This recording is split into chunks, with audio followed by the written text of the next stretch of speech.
What's up, fantasy people? This is Tyler Big Turd Ward coming at you live from my garage, and this is the Fantasy Footballin Show.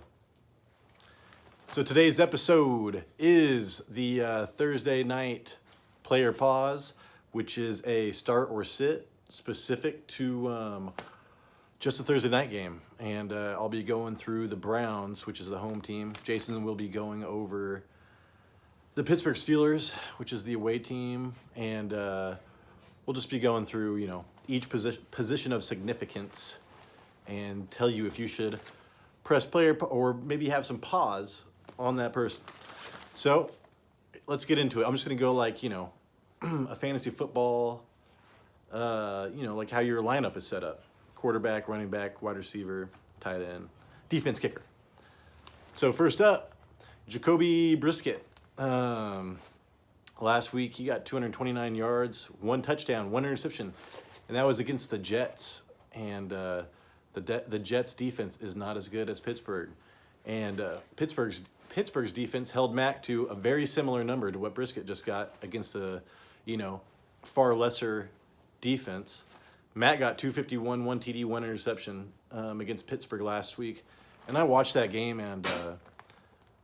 Pittsburgh doesn't have the same pass rush without TJ Watt, but their back end is really good. So I don't see a lot of passing yards for Jacoby there.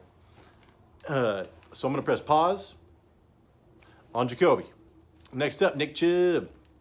So New England running backs averaged 5 yards a rush last week against Pittsburgh. So, and I was watching that. Both Ramondre and Damian Harris had success. So now you're looking at, my dog keeps on sneezing. I don't know what's going on there. Sorry. But anyways, now you're looking at Nick Chubb and Kareem Hunt coming in. And they're much better. The Cleveland's run game is much better than New England's. So Chubb and Kareem Hunt, you got to press play on both those. Chubb is probably going to get, a couple touchdowns. And... you know what? I'm going to say like 90 yards, 1 touchdown, a couple receptions. I think Hunt's going to get a reception touchdown.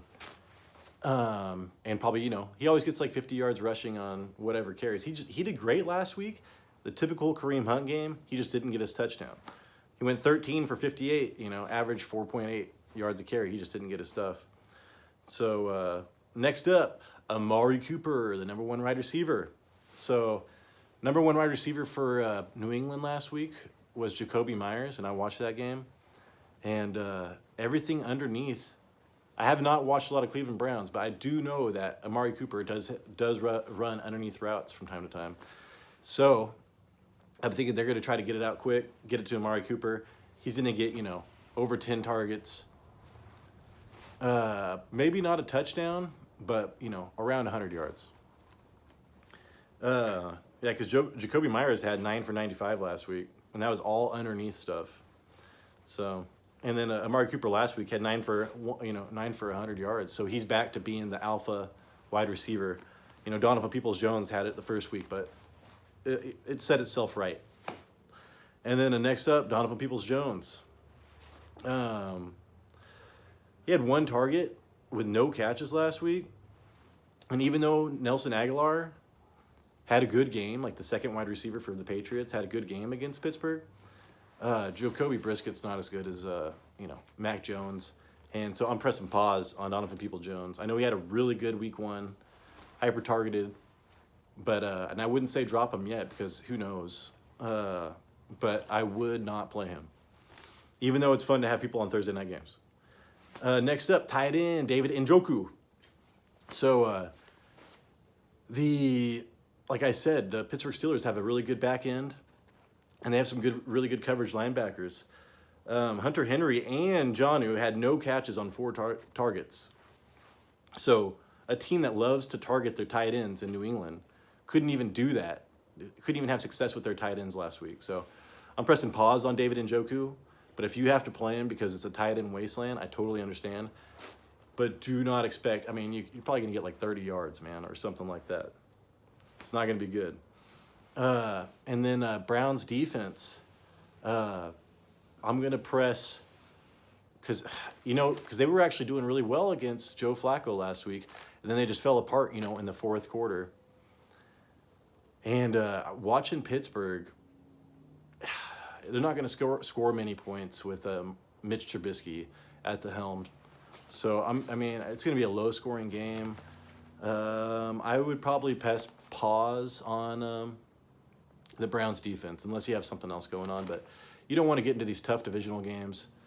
It's going to be weird. Sometimes low-scoring, which is good for defense, but I don't know. I just wouldn't want to start the Browns defense just yet. Because if you watch what they did last week, you just don't want to trust the Browns defense. Anyways, and then Cade York, he's the kicker for the Browns.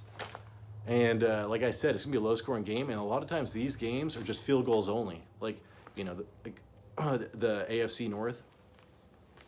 I think that's what they are. But yeah, so they play really tough defense, cold weather, everything. But man, it'll be 4 field goals against 5 field goals or something like that. And as a kicker, that's the kind of game you want to get in on. So I'm pressing play on Cade York, who's the kicker. You probably never heard his name, but now you are. Anyways, I think that is it. Thank you so much for watching this video.